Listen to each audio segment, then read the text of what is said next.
subscribe. নমস্কার সবাইকে। জানো তো বন্ধুরা, দুপুরবেলা হঠাৎ করেই ঠিক করলাম একটুখানি কোথা থেকেও বিকেলবেলা বেরিয়ে আসা যাক।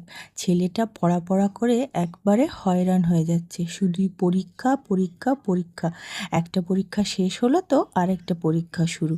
তাই চটপট করে একটুখানি নিজেকে রেডি করবো বলে সব কিছু তৈরি করে নিয়েছি। ব্যাস যেমনি ভাবা অমনি কাজ। চলো তাড়াতাড়ি করে রেডি হয়ে যাই, তারপরে তোমাদেরকে দেখাচ্ছি আসলে আমি, আমার ছেলে আর কর্তামশাই মিলে কোথায় যাচ্ছি। এই দেখো চলে এসেছি। আমাদের ঘরের কাছেই গঙ্গার ধারে একটা আশ্রম হয়েছে রাধাকৃষ্ণের, কাঠিয়া বাবার আশ্রম। সেইখানেই গেছি। তবে হ্যাঁ, আমরা এক্সাইটমেন্টে একটু তাড়াতাড়ি চলে গেছি।